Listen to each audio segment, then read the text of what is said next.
And I'm not banking on that as being what gets me through the rest of my life. I'm not banking on a block of agricultural land as being what allows my children to survive. Like, I think that there's other things we have to give our children and learn.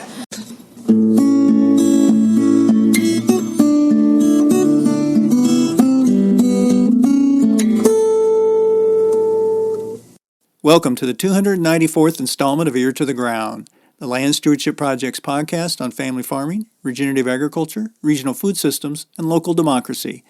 I'm Brian DeVore, editor of the Land Stewardship Letter. For many farmers in this country, owning the land they raise food and fiber on is a primary goal. But for farmers who are just getting started out these days, owning those acres is often simply not an option.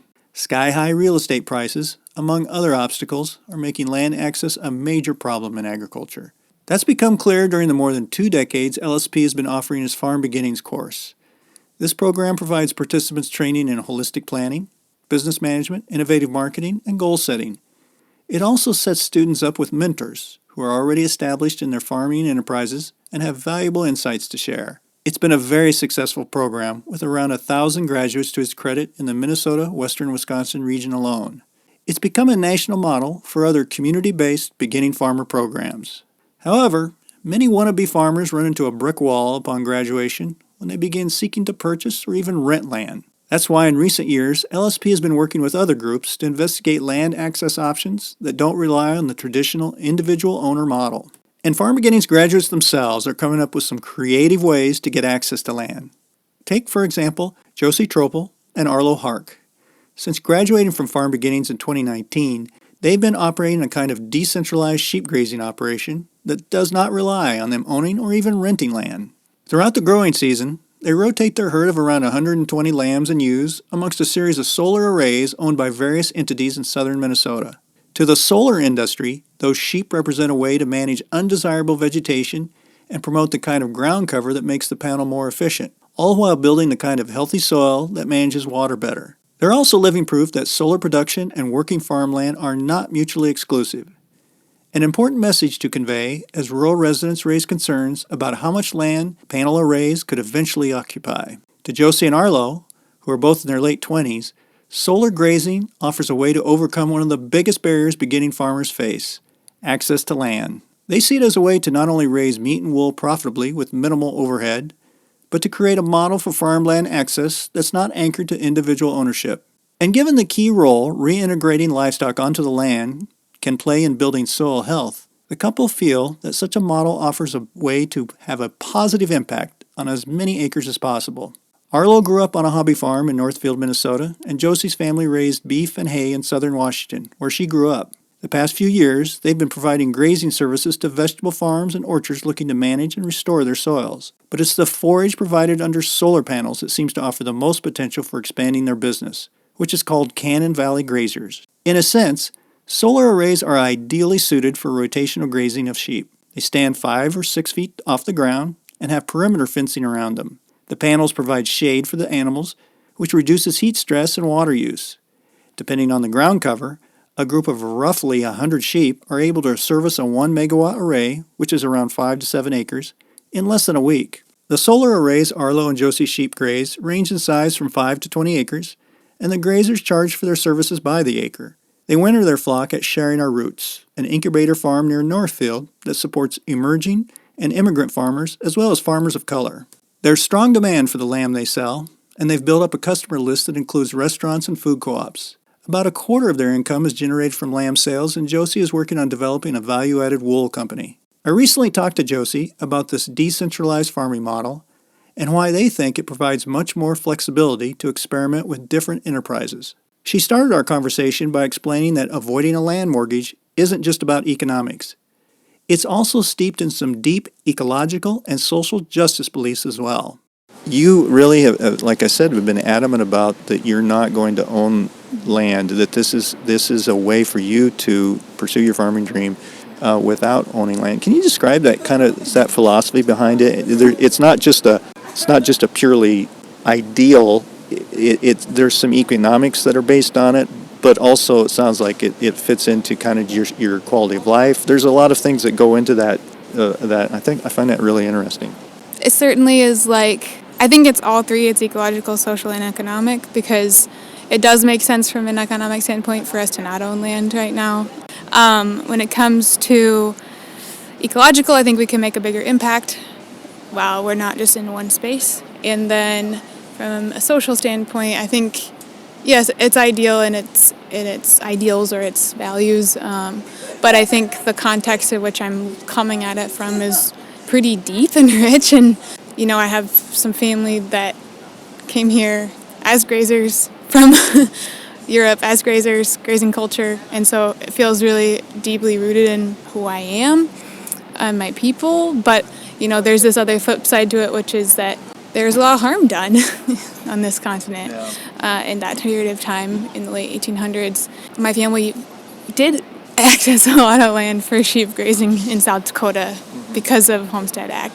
And my family was doing large cattle drives into Canada and, farming right up on the Yellowstone River, and so, or ranching on the Yellowstone. So there's this other context that I also come to it where it's less about guilt and more about, well, how do I want to relate to this land and indigenous communities and immigrant communities, and there's a lot there. And then also just deeper context from Europe too, and what I was able to learn from being in Historia, Spain, and the idea of usufruct rights, and using a space when you need it, and when you age you don't need it anymore and somebody else gets to use it, and you're not acquiring cash value on that.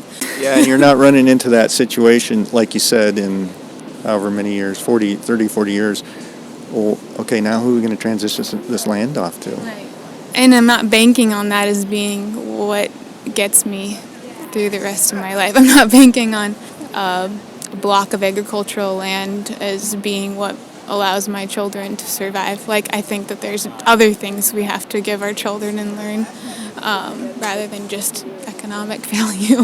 Is that tough though you've been thinking about this a while, but to get, when you first started thinking about farming as a career, to get over that's so American. In the American DNA is to own that land, especially in the Midwest in a farming area. Yeah, I think that when I really first started thinking about farming, I thought a lot about my grandparents' farm, which is sort of used in a very extended family 4-generation way, in which we all get to be in that space, and it is co-owned by the eldest generation and the second eldest generation.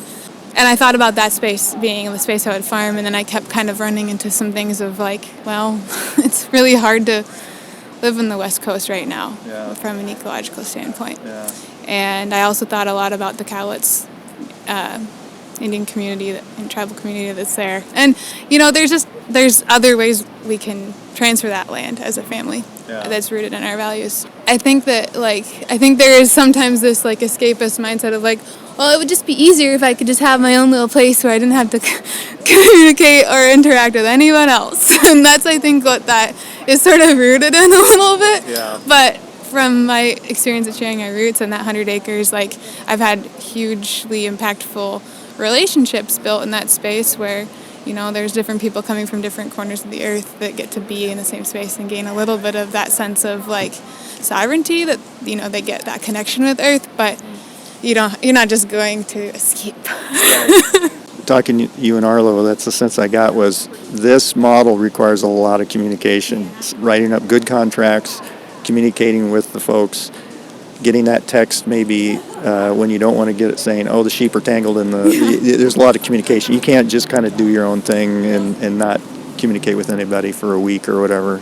Yeah, I like it. Sharing Our Roots, which is sort of our home base right now. There's just a lot of communicating with the other farmers that are there on a farmer-to-farmer basis, but also with some staff and just visitors who come to the space too, for sure. Well, one kind of financial benefit to this model that you talked about is, so you are, through Farm Beginnings, you were able to brainstorm a lot of different ideas about how you would use a certain resource. In this case, your resource is sheep. It's that herd of sheep rather than a piece of land. So you're thinking, you're young and you've got a lot of good ideas. So this allows you maybe a little more flexibility, since you're not, if you say, well, maybe we could invest put some financial resources into this enterprise, rather than, well, yeah, but except we got to make that mortgage payment. So it gives you a little flexibility, maybe financially. For sure. Yeah, I think that like the wool, value-added wool is an example of that, where like I've spent a good part of a year and a half thinking with some creative folks about like branding and also literally bringing my wool to processors and getting it processed through the various steps. And I've been able to just kind of like hold on that investment a little bit and try things out and experiment and learn a lot. But I haven't I haven't had to worry about a mortgage payment, which is a big deal. Yeah.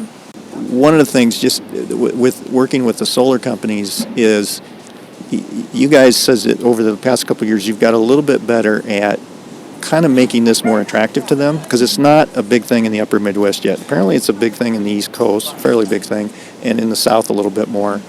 Not a huge thing. You guys are kind of pioneers in this area here. But one of the things you've gotten better at the past couple of years is kind of selling the companies on that this will benefit you.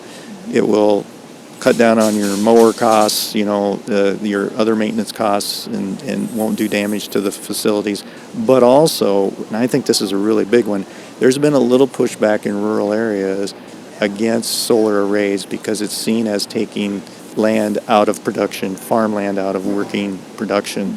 And so I think you play an important role in helping them, in helping kind of counter that argument. Hey, it can be under solar, it can be producing energy, but it also can be producing food kind of thing. And I know there's other farms, across the country trying to experiment with vegetable production on solar sites too. And there's also people raising bees, keeping bees on solar sites. But certainly, a great example of how this works in action is like when we're down in a region, say the Driftless region, grazing, part of our values that we want to live our life is that we want to build in like rest and relaxation. So we go fishing, our low fly fishing. And just while we were down there the last time, we ran into 3 different people, all of whom who are local farmers, that we get to talk about what we're doing and they get to see what we're doing. It's a really interesting way to connect with people. Like, again, it's communication, and there's a positive piece to that. And I don't think that those farmers are necessarily just seeing it as these big pieces of metal are going up on the land. Yeah. There's this connective piece there, which can't necessarily happen without folks like us doing that, talking and connecting. And so part of your overall goal too isn't just how to make this financially viable, but you want to have a positive impact on the land, the water and the soil quality. And there's been a lot of good information coming out recently about not just rotational grazing, but grazing under solar panels, how it can benefit pollinator habitat as well as soil health, that kind of thing. Certainly the soil health practices, principles of soil health apply to solar sites as well. And oftentimes these are sites that, farmers are taking out of production because they're not productive, right? Like they are coming down to topsoil, or they're super silted in and they're more wet spaces. So there is a big opportunity, right, for them to come out of cropping systems and go into energy and pollinator and sheep. Like that's great. Like think about is a threefold benefit. So and my hope and intention is that other farmers can see how this is beneficial to their landscape. And I really do want to learn more from farmers who maybe lease solar sites or farm right adjacent to see like what kind of effects have you seen? Because I do want to learn about what the effect has been on their farming operation of solar going in, and then also potentially grazing those sites too. Yeah, it's kind of a lot of things coming together. It's almost a perfect storm in that the lightweight portable fencing technology has gotten so much better. It's gotten a little bit more affordable.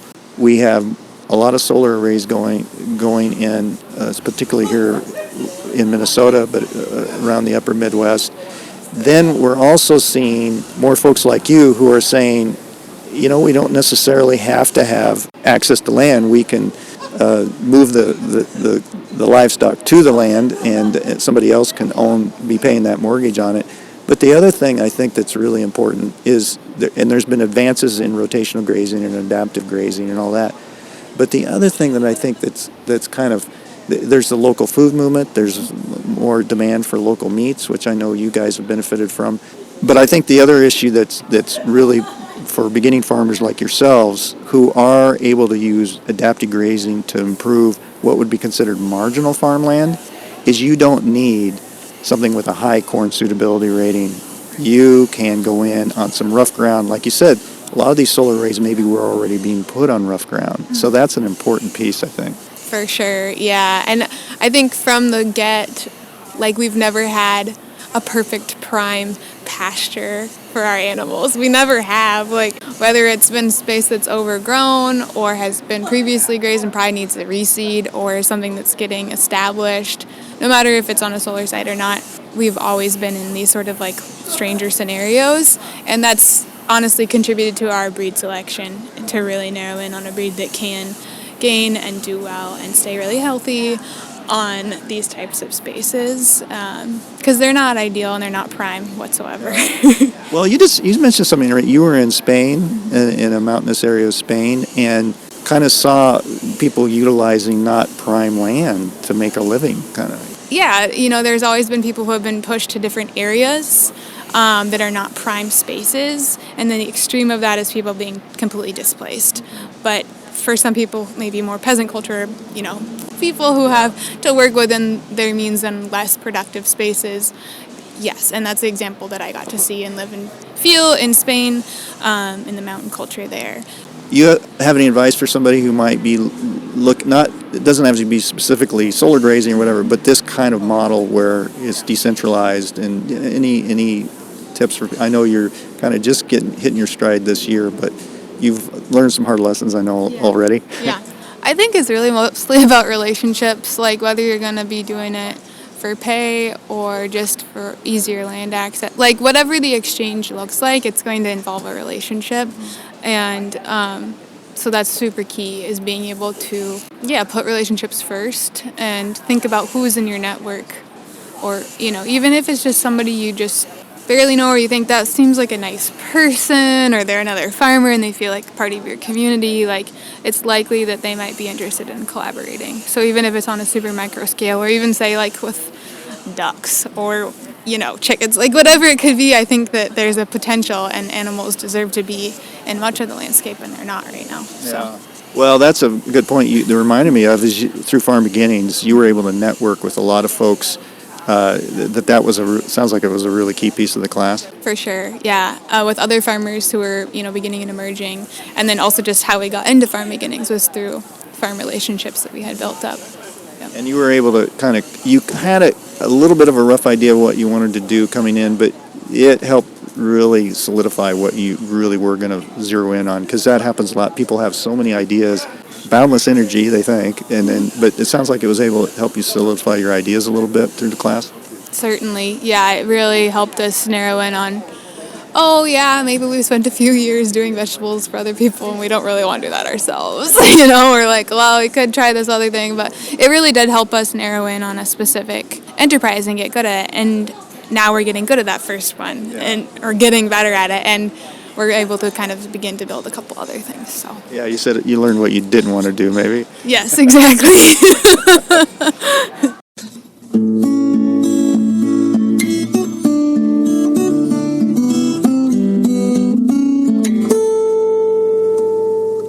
For more on Farm Beginnings and how to apply to the course, see farmbeginnings.org, or you can check out the podcast page for Ear to the Ground episode number 294 at landstewardshipproject.org. On that page, you'll find a link to a land stewardship letter profile on Josie Tropel and Arlo Hark. If you have comments or suggestions about this podcast, contact Brian DeVore at bdevore at landstewardshipproject.org, or you can call 612-816-9342. By the way, it helps us greatly if you can give Ear to the Ground a rating on iTunes, Stitcher, Spotify, or whatever podcast platform you utilize. Thanks to Laura Borgendale, a Western Minnesota musician, for Ear to the Ground's theme music, and a special thank you to all of Land Stewardship Project's members who make initiatives such as this podcast possible. If you're not a member, visit landstewardshipproject.org to learn how you can support LSP. Thanks for listening.